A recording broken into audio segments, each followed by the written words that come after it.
the last ever Andor breakdown stream.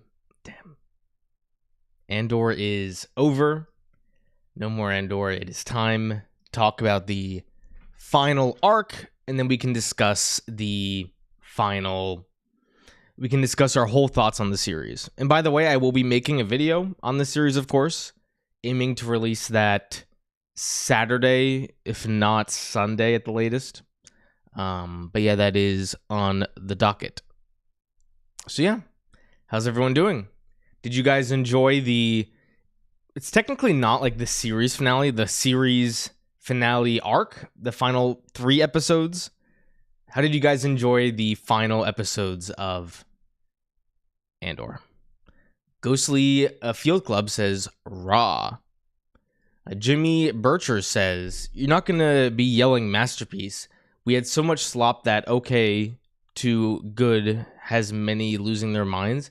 For me, the season is not as good as season 1. The season 1 is great. I don't know. We'll get into my thoughts. I'm curious to see. I have to think about it more. Which did I like more, season 1 or 2? That's actually a fun discussion. Right now, I think season 1 is better, but it's not by a wide margin. It is close. Justin Baker says, rip king/queen. Who are you talking about, Justin? Rashav says, hey Goldman, how are you doing? I'm doing well. I've gotten started on my video essay for Andor Season 2. I'm debating what I want to call the video. Like, Andor Season 2, ... why it's great is a little generic. Like, I kind of want to think of something a bit more clever. But, I mean, the season was excellent. Jappel says, hey yo, what's up? Ghostly Field Club says, it was superb. It was certainly superb. Deucer Gaming says, dude, I'm so heartbroken that Star Wars won't be this good again. We can only hope that Star Wars will be as good as this again, but I'm not too optimistic. Adam says, is this top 5 Star Wars content ever? We'll get into that. It certainly is in the conversation. Jappel says, the magnum opus of Star Wars. I don't know if we'll ever get a new magnum opus of Star Wars. That will probably be the originals, but it is certainly great. Logan says, Goldman, first time joining your live. And this is a good one to join on. Yes, it is. Certainly is. Wow, I got a lot of you guys in the chat. Thank you so much for tuning in. I'm excited to talk about this. It is sad this will be the last Andor live Q&A discussion. I might do some more Andor streams.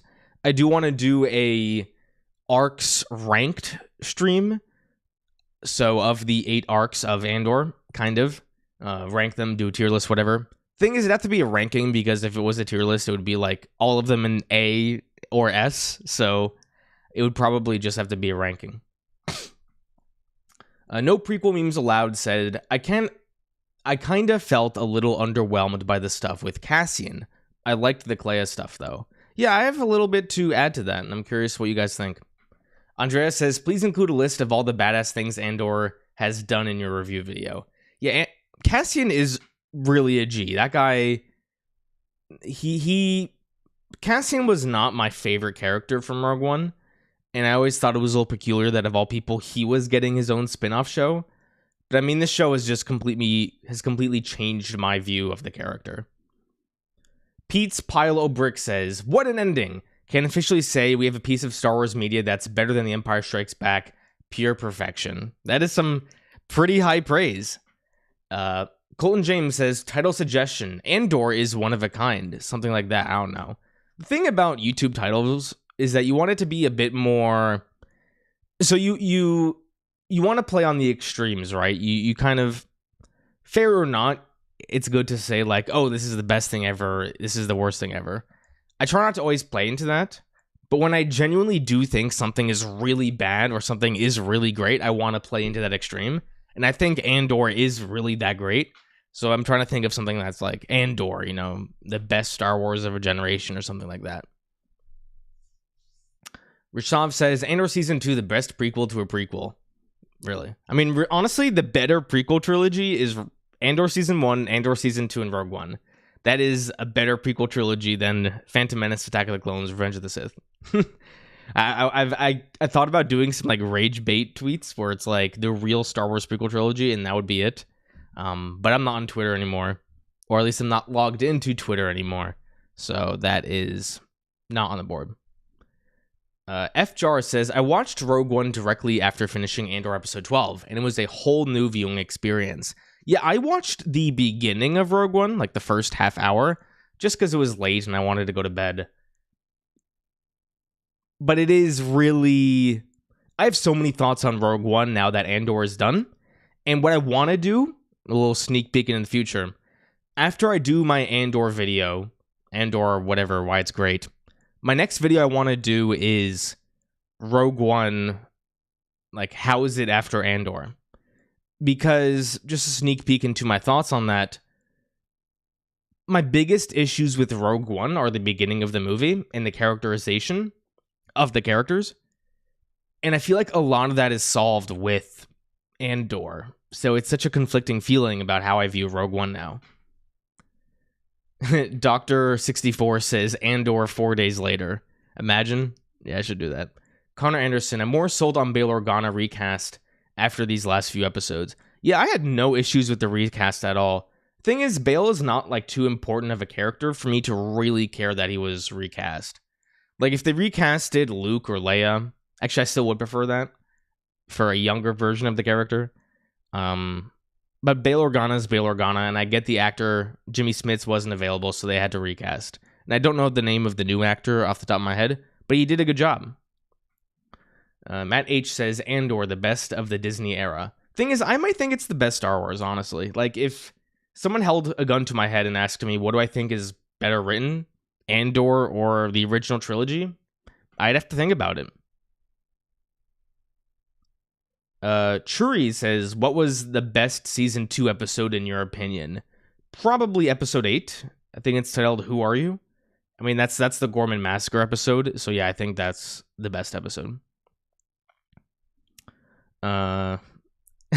Justin Baker, Andor BBY, I get it. Colton James says, Andor, the only Star Wars that matters, rage bait and praise all at once. Yeah, except I don't actually believe that, but that is a good rage bait. All right, let's talk about Andor. Let's talk about my specific thoughts, and then I'll get back to the comments. I had some concerns going into this arc, more so about how it would feel as a series finale. Because we knew going into this show, they said it right from the start, and especially for this season, that the final episode would lead directly into Rogue One. That's what was said from the start. And by implying that, then you're limited by the weight you can add to the series finale. Because we know, like, Cassian's his story ends in Rogue One, not in Andor.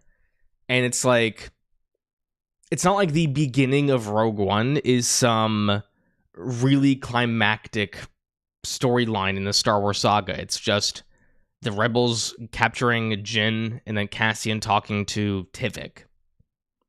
So I was like, I wonder how they're going to make the series finale of Andor climactic. So first they begin the arc with resolving Luthen's storyline, and that I really liked. The thing I love about Luthen, and this didn't surprise me because I had full faith in the writers, is that Luthen had so much complexity behind them, and even in the end, what they promised about Luthen, they delivered. That this is a man that is so committed to the rebellion, he's willing to sacrifice everything. That was his famous speech in episode 10 of last season. And they maintained that throughout season 1 and even throughout season 2. When Luthen met his end, it was in service of the rebellion. Luthen was really a man who did sacrifice and would sacrifice everything. And when Dedra was there, and after she took out the Starpath unit, he knew he had been found, and he killed himself. Granted, he probably should have slit his throat instead of just stabbing himself, but he was willing to die to maintain the rebellion secrets. And that just makes Luthen such an interesting character. This season didn't change my opinion on Luthen at all.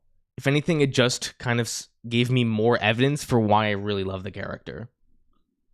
That there's this complexity behind him, that he knows what he's doing is wrong, and he's willing to do these bad things. Like when he killed Lonnie in the beginning of the episode. I bet you he didn't want to do that. But he probably knew that was going to be Lonnie's endgame from the start. And in a way, killing Lonnie does protect Lonnie's family, because if Lonnie's dead, then his family can't be used as leverage against him. But either way, Luthen promised this guy safety and killed him anyway. Why? Not because he's inherently a bad person, but because that's what's best for the rebellion. The less loose ends, the less loose ends, the better. I just said loose ends. Get it? The less loose ends, the better. And that's what Luthen was throughout the series. And there was something...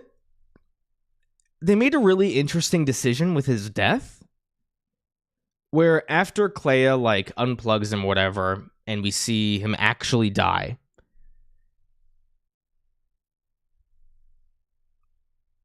it's like they filmed it where they focused on him, and then they just, like, faded to black, and that was the end of the episode. But I kind of saw it as a subtle reference back to his famous speech, where he's like, there's no audience for me. I'm not gonna see the rewards of what I'm trying to do. And on Luthen's deathbed, it was just him alone. No ceremony, no nothing. And it's not sad. He knew that's what he signed up for. But he went with it anyway. So I kind of liked the last shot of Luthen. It was just fading away. It's like, yep, Luthen's all alone in his final moments. He knew what he signed up for, and that's what he got. And that's just my favorite part of the character. That he said he was willing to sacrifice everything, and he did sacrifice everything. And I think that makes the character so much more interesting. And then, of course, the whole Clea, sneaking in to stop him was so tense. I wouldn't say it was the most tense sequence in the entire series. I did question at times, like, was it a little too easy for Clea? She sets off the bombs right near the cars or whatever, and then, like, every single stormtrooper just walks past her, even though the floor is supposed to be clear.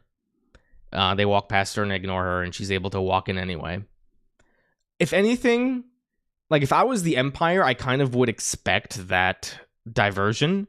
Like, if I'm holding something really important and I'm protecting something, and there's a big explosion outside, I'd be like, oh, that's probably a diversion.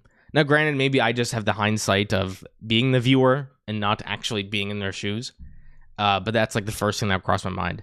So was it a little too easy for Clea to get in? Maybe, but it's not jarringly stupid like some of the other things we've seen in Star Wars before. But it's not like there was so much convenience. Like, Clea did have to, be smart. They made an effort to show that Clea was looking at the cameras to protect her identity, even though that didn't really work. She snuck in through back entrances. She even, like, was able to sneak into lockers. I thought that was really cool. So it was definitely well done. A little bit of convenience, but overall it was a well done sequence. Poob Shitter says he stabbed his art. Oh, did he? I guess we don't see specifically where. I thought he kind of just, like, cut his stomach open. But maybe he did stab his art. But clearly it didn't work initially because he was put on life support. Pete's Pilo Brick says, Episode 10, Make It Stop. Make It Stop is the professional in Star Wars. Also, video title should be Andor Season 2 is Star Wars' magnum opus. That's not a bad idea. Christina B said, Andor's ending was a lot more hopeful than I thought it would be. Yeah, me too. All right, you guys have a bunch of questions. I want to get through my thoughts on, like, each episode, and then I'll talk about it. So episode 10 was just the entire Luthen killing him, essentially. And I thought it was handled very well. Like, that's like a 9 out of 10 for me. I thought it was really done well. Now, the Luthen flashbacks were interesting. I'm not sure I needed more context around their relationship. It certainly helps, so I don't hate it. But I'm not sure I needed it. But I like the development of Clea. I thought Clea was one of the most underrated characters in the show. And I don't necessarily mind the extra weight added to her relationship with Luthen. How she essentially saved him, kind of like how Marva saved Cassian and how Saw saved Jin. I saw a post that was like making parallels between all three of those, and I thought it was done well. Now, I wonder if this will be a big topic of debate, was Dedra's recklessness. Because the series has made it such a point repeatedly that the Empire is competent, and that Dedra herself is a smart person. So her kind of going in to champion her success of finding Luthen and kind of risking the situation, right? The real smart thing to do would just be to walk in and stun him right away. But she kind of wanted to bask in her glory. And as a result, Luthen was able to attempt to kill himself. Do I buy that moment in lapse from Dedra, that she would make such a mistake? I do, honestly. Because I think the show set her story up in a way where she would want to bask in her glory a bit. So, like, right from the start, it is made very clear in Season 1, and a little bit in Season 2, that Dedra feels like she's at a disadvantage compared to everyone else. That she has a clear chip on her shoulder. Whether that be because she's a woman or other reasons, she clearly has a chip on her shoulder. And even in the beginning of this season, like, her heart was devoted to finding Axis. Like, that was her project. And especially after she was, I guess we can say she was assaulted at the end of Season 1 by the people of Ferrix, it made that mission even more personal to her. She's like, I want to find Axis. Because I failed in Season 1, I want to now. And then she works on Gorman for a while, and she succeeded at Gorman, but even in the end, like, we saw how much she, not that she wasn't okay with it, but how much she was struggling with it when she had her panic attack at the thought that she just essentially orchestrated the death of a whole culture. So then the episode begins, and she has finally found Axis. Do I mind that they kind of glossed over the specifics of how they found her? Not really. I thought that was... Do you guys hear my dog? My dog is barking. So do I mind that they glossed over that? Not necessarily. I thought that was a fine, like... Do I need to know the specifics of how Dedra found Axis? Not really.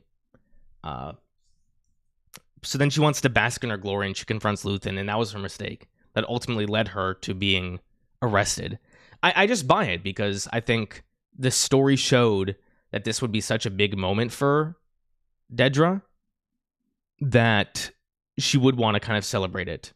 And she screwed up because Luthen died. What do you guys think about that? Like, did it make sense for Dedra to be so careless there?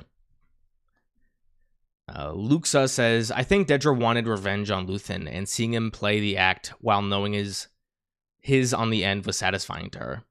Yeah. Sixth, the Jayhawk says, I disagree. I would have liked seeing how Dedra found Axis. I know she gives Krennic a recap, but as the viewers, we should have seen it. That's fair. Like, maybe they could have done...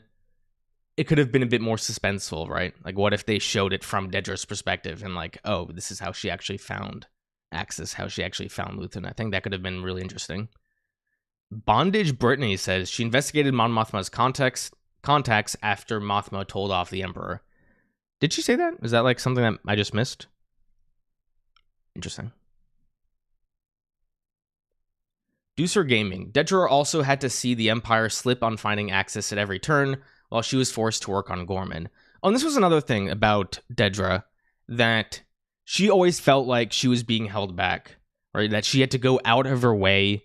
You know, she had to, as she told Krennic, be a scavenger to get the job done.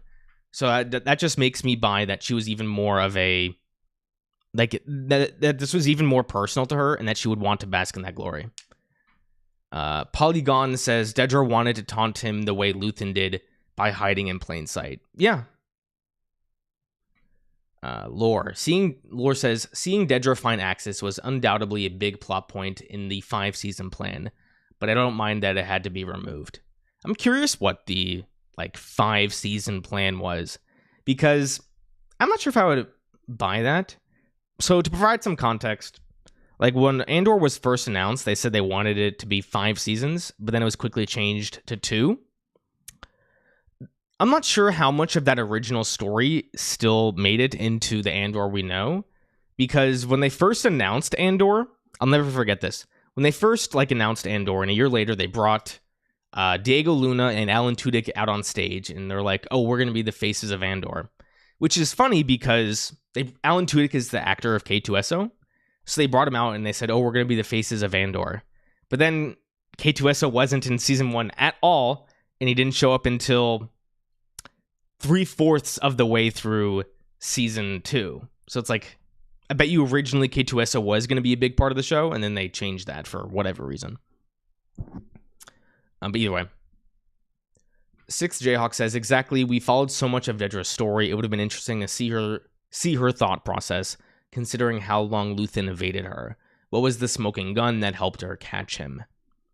I'm not saying it wouldn't be interesting. I'm arguing, is it really necessary? I think it could have been an excellently done story.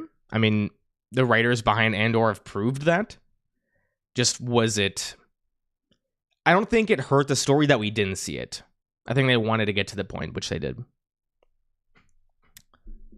In episode 11, we get the whole, Cassian, Melshi, and K2 go to Coruscant to retrieve Kleya. I loved how that episode began, at least with Cassian, K2 and Melshi playing space poker. Sabak. I don't know if it was actually Sabak. But I don't know, just seeing K2 would be such a cool buddy to have just hanging around. Because he's kind of sensitive like a droid. But man, K2 would be so much fun to have around. I'd love that. But anyway, so then they go and rescue Kleya and the whole...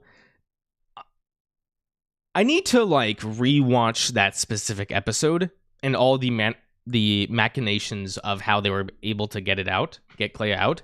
Because the Empire did a bunch of things, they needed to justify why they're putting out a planet-wide search for this woman. And I think, was it Partagaz who said, oh, let's say she's diseased and she needs to be quarantined. And then they cut off the comms later on because they don't want her to make any contact. But because they cut off the comms, they kind of limited what they were able to do. So K2 was able to come in and take them all out. So I need to review the play if everything actually lines up and it makes sense. I'm sure it does, because at this point the writers have just earned my trust. But I still like to think back to these things and was okay, we've established the situation. We need to make sure that there's not too many conveniences, and so kind of want to review the tape just to see if it all lines up. HBE says Kleya was the MVP of season 2 for sure. For me, the MVP might be Mom Mothma. I really liked her story, even though she was barely in this arc, which is fine. But Kleya was definitely up there for sure.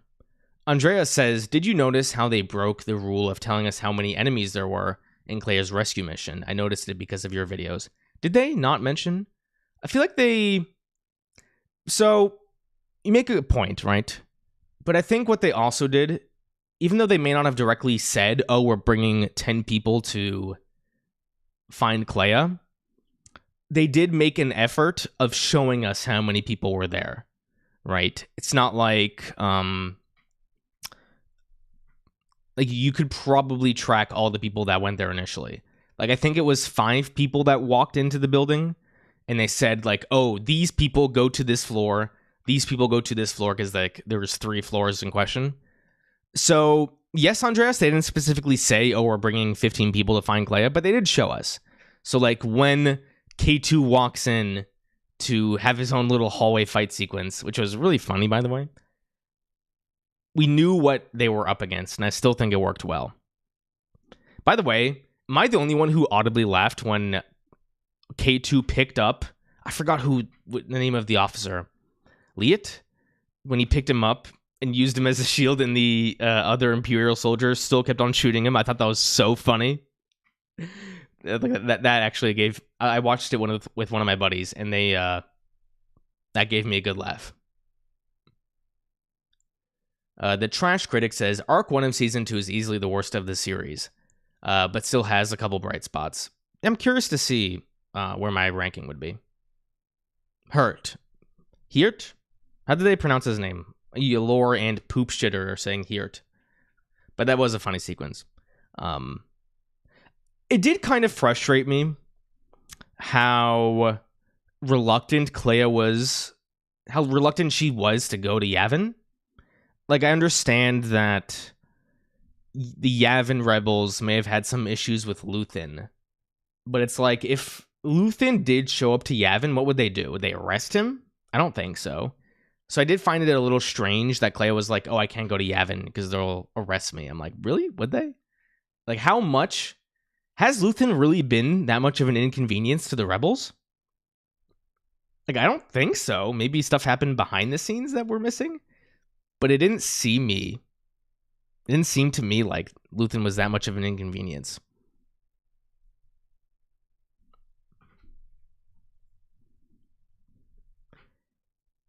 Quinn Darius says the moment with Hirt's dead body being waved around felt very dark, but it was cool. Yeah, it was funny to me. I don't know if like they wanted to take me out of the scene and make me laugh, but it did make me laugh. Anyway, so they save Clea. And I'm always surprised how easy it is for ships to fly in and leave Coruscant. Like, I get that like a planet's big and it's hard to escape. But like, I love how in the Phantom Menace, they have a big blockade and ships can't leave. But on Coruscant, the capital of the Empire and Republic, it's like ships can still just come and go. And like, this is funny because this is just like, I don't know how ships work in Star Wars, but like the U-Wing is a military ship, and Cassian was able to fly it right through Coruscant and land in like a public space and then just leave afterwards. So it's like, is the U-Wing not like a well-known military ship? I don't know, but that's kind of like the nerd part of my mind that was something I was thinking about. Christina B says, I find it poetic that it was Dedra's pride and tenacity that took down the Empire. That and a missent email. There's so many things in this show you can point to one small instance, and you're like, yeah, that's actually what led to the fall of the Empire. I mean, Lonnie's betrayal of the Empire, Luthen, Clea, and then it goes to Cassian, and then it goes to Tivik, and then it goes to Bodhi and Jin. It's like all these people have like one small instance that saved the rebellion, and Galen. And I think that's ultimately like the best part about Andor and Rogue One, is that it just shows really how many people went into sacrificing for the rebellion. So like when you watch Luke blow up the Death Star, a supposed 1 in a million event, like how many people really died just to put Luke into that moment? A lot of people did. Ghostly Field Club says, with trillions of population, I doubt even the Empire can monitor that. Yeah, you're probably right. Just something that crossed my mind. Now, I want to get to the actual resolution of the series. So, like, Cassian comes back with Clea's information that the Empire isn't actually working on some energy project. They're trying to build a weapon. I don't think they said super weapon yet. Maybe they said super weapon. Because it's not until Rogue One when Tivik tells Cassian that it was a planet killer. But anyways, I love the details the show went through such lengths to still connect to Rogue One. Like, the two senators that were kind of dismissing Cassian's plan, I think they were senators. They were in Rogue One. At the end, like in the last montage, we see Melshi training with some rebels, and like they were all in Rogue One. I recognize some of them. And of course, Cassian's outfit. And it is so funny watching Rogue One after this, just the connections, but we'll get to that.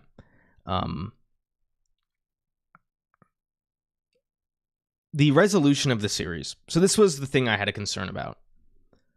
It's like, how do you make the series feel climactic enough when it's still technically a prequel? Like, the ending of Rogue One, we had no doubts would feel climactic. But it's like the ending of this show, I wouldn't have been surprised if this ending was a little anticlimactic, because the writers are saying, yeah, because the real ending is Rogue One, which makes sense. Like, I would buy that. But I think they did a really good job of tying up loose ends for the characters. Like, I like that Will, Vel, and Clea didn't need to die. Like, they're just a part of the rebellion. They don't necessarily need to be there in Rogue One, but they're in the background. They're around. Luthen's story was excellent. I loved Dedra's ending. You know, I thought for sure she was going to die. But then I'm like, oh, like, she'll just get arrested and that will be her story. And then the fact that they put her in the Narkina prison, I wonder if they're like, people are joking, like, is she actually building the second Death Star? You know, is she? I mean, it has to be assumed that whether that exact prison be on Narkina or not, it's still the same function where, you know, she was. I'm not trying to sound like a creep when I say this, but like, she was barefoot. You know, she was like, the floor monitoring thing was still a part of the prison cell that she was in. And just like the poetry of that like last season, you know, she helped orchestrate PORD that put a lot of people in these prisons, and she ended up there herself. I thought it was just perfect end for the character. And if they like really wanted to be like fan servicey, like the Empire Falls only like 5 years later, you know, they could bring her back. Like, imagine Thrawn should recruit Dedra Meero to support his cause. That's what he should do. But I thought that was such a fitting end to her character. One of the themes of this show that I really love is its commentary on fascism. Not so much that fascism is evil in the ways it spreads, but the fact that fascist regimes will chew you up and spit you out at its convenience. So, like, Dedra was someone who benefited. And same thing with Cyril. They were both people who benefited from fascism. Like, they wanted to perpetrate the system, and they benefited from it in some respects. But once both characters served their purpose, the larger machine that is fascism just spit them out. Dedra wasn't, you know, she helped find Axis. You know, she helped orchestrate the Gorman massacre, like a huge thing for the Empire. But once she made one mistake and she wasn't useful anymore, yeah, she can serve life in prison. Or however long her sentence would be. I'm curious, do you think the Empire would sentence her to life in prison? If anything, I was a little surprised they didn't kill her, because she knew about the Death Star. I feel like we've seen in the canon throughout that the Empire, the secrecy of the Death Star is so important to them that they wiped out the entire Geonosian race because they wanted to keep the Empire or the Death Star secret.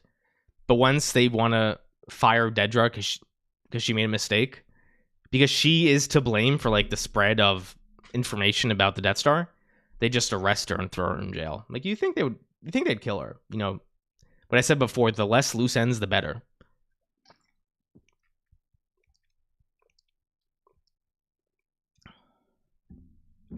Kieran Burt brings up something that I actually thought about.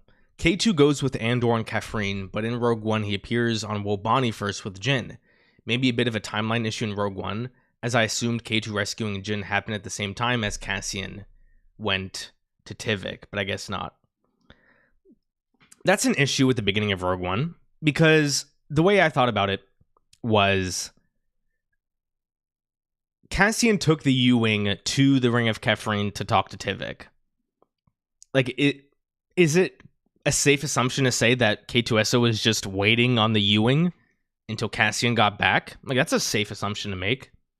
And then I guess when they went to Wobani, where Jyn was, like, Cassian stayed with the ship while K2SO went to get Jyn, which would kind of make sense because K2SO is the muscle. Like, on the Ring of Kefrene, they needed information, so you sent Cassian.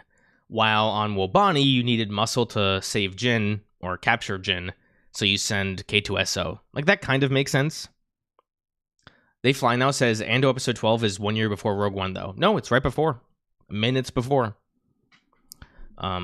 Here's something I may have missed. So maybe there's actually a bit of a time jump in Rogue One that's not entirely clear. Because at no point at the end of Andor, they talk about Galen Erso repeatedly. But at no point do they say, oh, we need to find Galen Erso's daughter so we can get an in with Saw. Like, that's not a plot point that's addressed in Andor at all. They just end with Cassian needing to go to the Ring of Kefrene. So it does feel like there was a missing scene where after Cassian talks to Tivik, they realize they need to get an in with Saw, so they go rescue Galen Erso's daughter. And how they were able to find her, who knows? So that's like the only kind of, it's not a plot hole, it's just like a gap. You know, like, how is that done? How did the rebels say, oh, we need to find Galen Erso's daughter, and how did they even find her when she was arrested in an Imperial prison under a different name?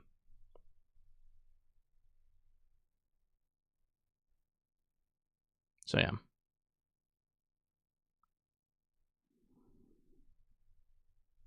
Robot Shlomo says, I watched this whole series, and there was very little he did to actually impact the plot.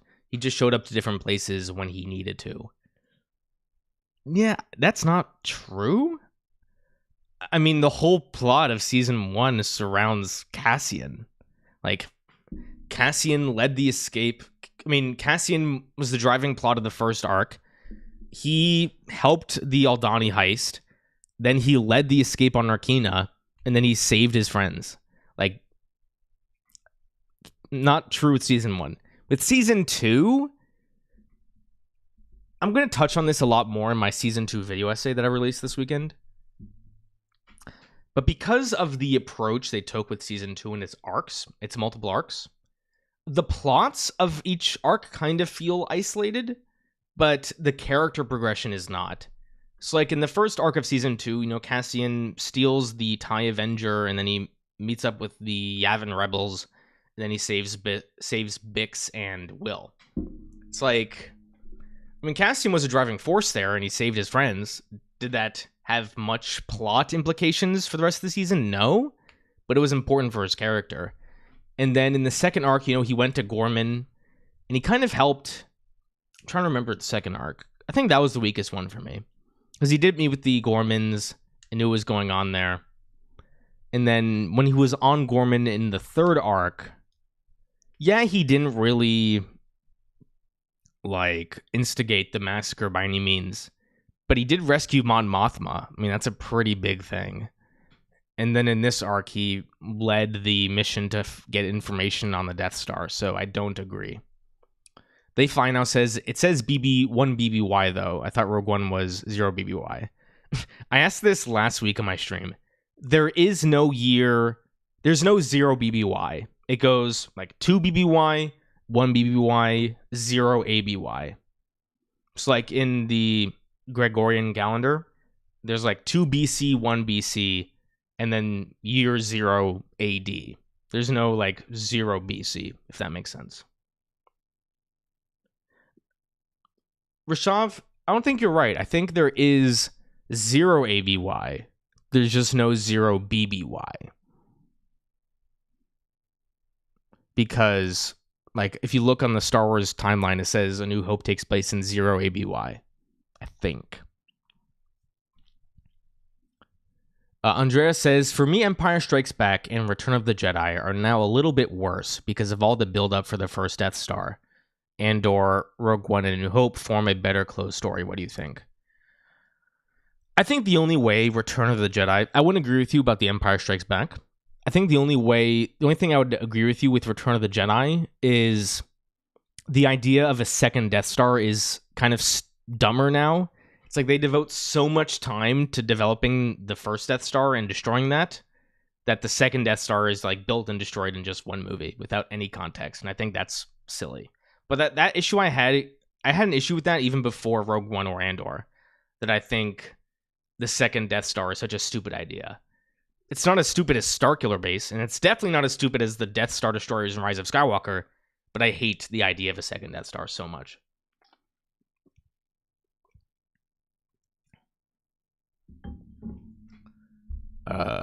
Eduardo says, Andor Season 1 and 2 and Rogue One are the Rebellion trilogy. Yeah. To me, it's the real prequel trilogy, the better prequel trilogy.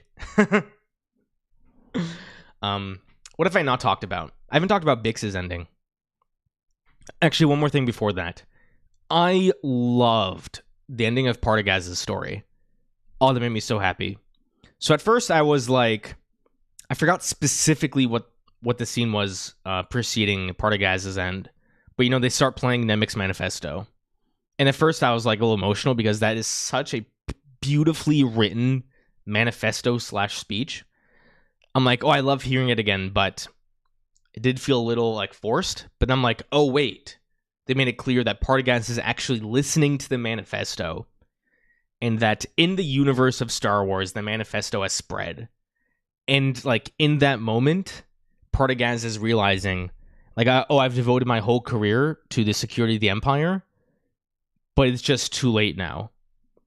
Like the rebellion has begun, and like he can kind of see it. He's like, oh, like with messages like this, like the rebellion is out of our hands. Like there's nothing more the ISB can do. Like the Imperial Navy is gonna have to actually do something. And then he kills himself because he failed, right? I just love that realization from Partagaz, where he's like, where he finally realizes the extent of what the rebellion is now. And I thought that was so well done. Skull Duggar says, the Gorman arc would be better if they didn't just make it World War II France. I disagree. I thought the clear parallels to World War II made it stronger.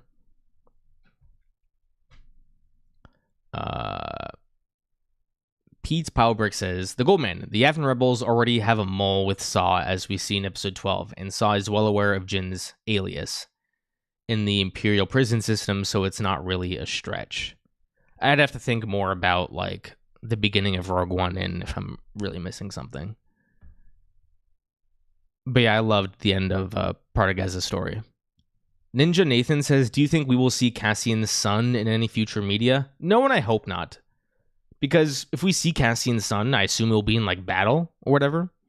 Like, if they wanted to, could they, like, make a story after The Rise of Skywalker where Cassian's son, who's now 35, like, follows in his father's footsteps and fights fascism? Sure. But I think the ending for Bix's story, I think the reason it was so powerful in such a great way to end the series was because it was tragic and hopeful. Like, we see firsthand what Cassian will never have, and that's the peace of having a family and loving someone. Like, he sacrificed that. Granted, Bix kind of sacrificed that for him, but Cassian did sacrifice that life. But on the other side, since we know the rebellion is going to win, and we know that Cassian dies, like, we know Cassian gave his life so his son and Bix could live a better life.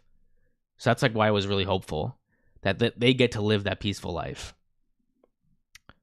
Like, do I want to see Cassian's son again then fight fascism again? I don't know. Like, I kind of think it would be better for Cassian's story if his son...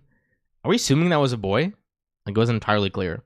But if Cassian's child just got to live a happy life, like being a farmer, I think that's just the best way to honor Cassian's story. And Bix has been through so much, I don't want her to be a part of the rebellion anymore.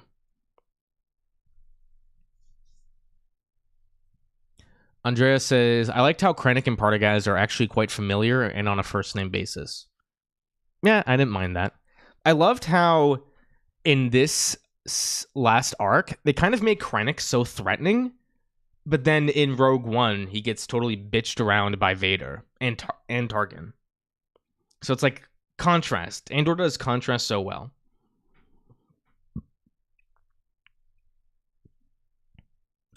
Adam says, what do you think Andor did that so many Star Wars contents are missing? It just takes Andor seriously. Like, there's no stupid moments that you can point to and just be like, oh, we have to excuse that because Star Wars is for kids. Like, it just takes Star Wars seriously. That doesn't necessarily mean it's dark and mature and slow. It just really takes Star Wars seriously. Like, it really devoted the time to tell really complex character arcs, and everything had a purpose, and it wasn't just goofy fan service. There was no real fan service in the show. The only bits of fan service in the show were locations and items. Because it's like whenever they don't treat... They could have treated certain moments with more fanfare, but they didn't. You know, it's like Krennic shows up, but he's just there. It makes sense.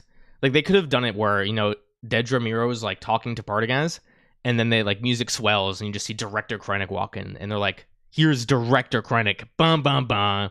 Like, that's how you make it a bit too fan servicey. But no, they actually like didn't treat things like that with fanfare. The only thing they kind of treated with fanfare was the Yavin reveal at the end of the first arc, which kind of made sense anyway. Anyways, Dragonclaw, thank you so much for the $5 super chat. Really appreciate it. Slightly underrated or unrelated, but what TV shows and movies are you interested in? Which season of Andor do you prefer? Which TV shows and movies am I interested in? Like, right now I'm watching The Last of Us. There's not many other shows I'm actively watching right now. I didn't even watch Tales of the Empire or Tales of the Underworld, which I should. Which season of Andor do I prefer? That is such a hard question. I think the best arc of the series was the Gorman Massacre and Mon Mothma arc. And I think the ending of Andor ties into Rogue One so perfectly. I think I liked season 1 better. Like, I mean, season 1, Narkina 5 was so excellent, and Aldhani was so excellent. It's very close, though. I mean, they're both 10s to me. They're both perfect. Not perfect. They're both excellent. But I think I would prefer season 1 by a hair. What do you guys think? Actually, here, I'll make that a poll. Poll? Is this a poll? Start poll. Which Andor season is better? Season 1? Season 2. There you go. Here's the poll. And I will shrink it so it shows up on the stream.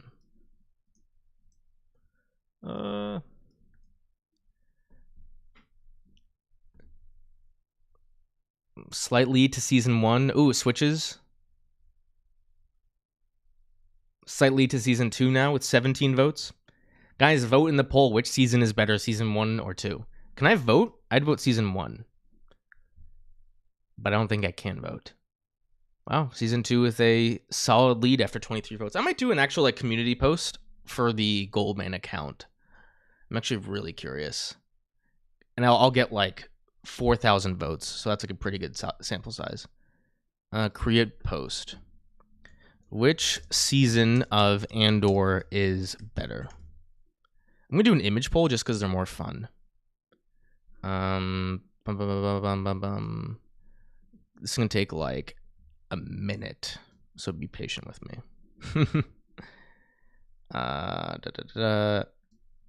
Download. I'm just downloading images for the poll. Option 1. Damn it. How do I like choose an image? Here we go. Oh my god.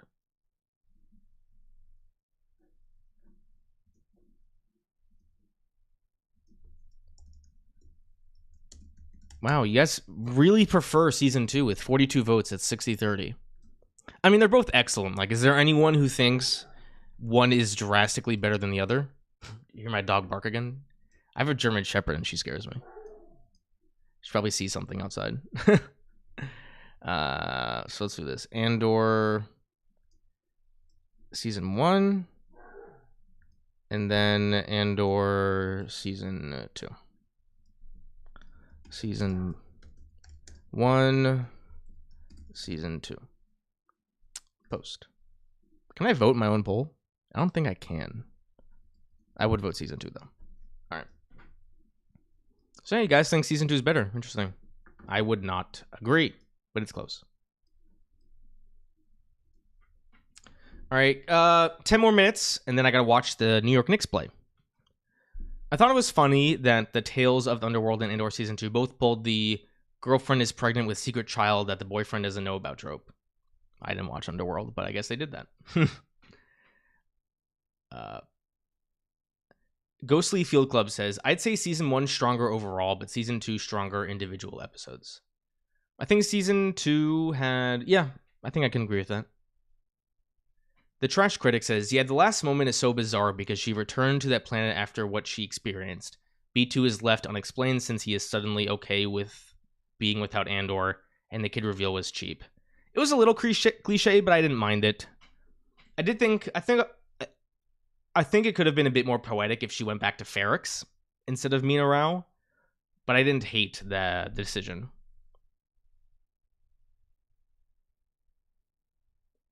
Captain Kilroy says, I'll be honest, Andor Season 1 and 2 plus Rogue One sort of make for the perfect trilogy in its own way. After watching the finale, I started up Rogue One, and so much lined up down to Cassian's hair. Yeah, they did it perfectly, man. It was really perfect.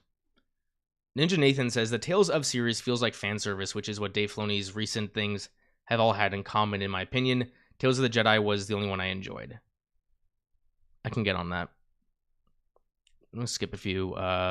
Quinn Darius says, I love how weak fundamentally the Empire is because of how selfish the Imperials are. The officers are always out for themselves and looking for their own promotions. The rebels are unified. Yeah, that's like a theme of fascism. You know, these people only look out for themselves and they just want power. General Grievous, I think Season 2 has higher peak, and I like the connection with the Yavin rebels and Rogue One. That's fair. God, my dog's barking. I might need to go let her out. So actually, you know, I'm gonna wrap up the stream. Anyways, thank you everyone so much for tuning in. I really appreciate the stream. I will be back to do more Andor stuff, and stay tuned this weekend for my final Andor video. So yeah, thank you guys so much for tuning in. Don't forget to thank the Cloud Squad, and I'll see you guys next time.